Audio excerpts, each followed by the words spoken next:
I'm John Hinkle, the senior pastor of First Presbyterian Church in downtown Murfreesboro. In our weekly update, we told you we're going to switch some things around. When the pandemic hit and we were figuring out what to do next, we decided that one of the best ways we could stay connected was doing a daily devotion.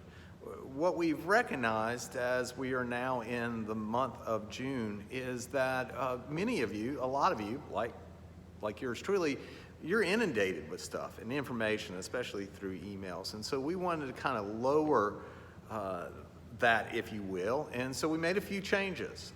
We decided that every Monday there will be a video weekly update where I'll come on and tell you what's going on in the week. Joyce will do a video devotion on Tuesday. Wednesday we'll have tidbits by email. Thursday Bobby will do his devotion. Friday, you'll get an email, especially confirmation, whether, about coming to church and what you'll need to do. And then Saturday, we'll do a daily devotion, this devotion, which will really just be kind of a reflection of the sermon I'm preparing to preach come Sunday. So this Sunday, we're going to look at a particular piece of scripture from the book of Jeremiah in the Old Testament. To kind of set up the story, the Babylonians have once and for all conquered the city of Jerusalem. They've torn down the walls.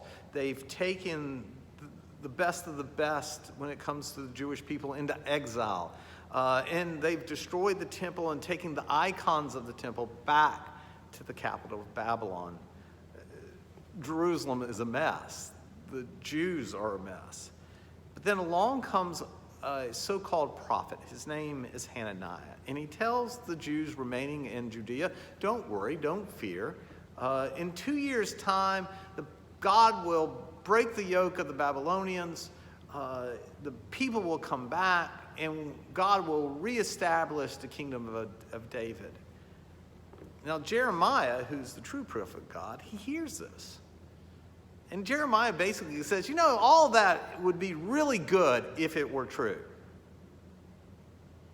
But the real reality is it's not our reality.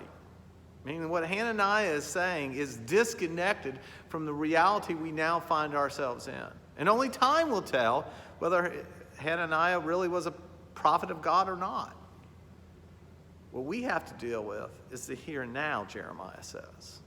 How will we live our lives now? One of the things that we're going to talk about tomorrow is the call for ministers to speak prophetically.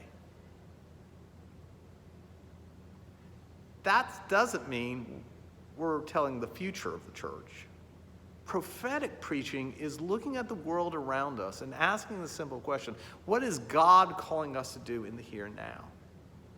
How is God calling out us to live our lives? Interesting enough, I had a conversation with someone who's not a member of our church, by the way, who was basically telling me, as he was looking around, all of this kind of points to the end times. Everything that we're experiencing, the pandemic, the protests, and sometimes the riots, and the uneasiness of our nation. And clearly this is pointing to us that the end times are near. Now, as a good Calvinist, I couldn't help but quote John Calvin, who said, we have always been in the end times, ever since the resurrection. I'm not a big worrier about the end times, Generation after generation thought it was in the end times. In fact, Jesus tells us not to even worry about the end times. He says that's not for you to worry about. What you need to worry about what's going on in the here and now. Are you a good neighbor? Do you love God? Do you love your neighbor? Are you salt? Are you light? When the world sees you, does the world see Jesus or does the world see something else? That's what Jesus wants us to be worried about. That's truly prophetic.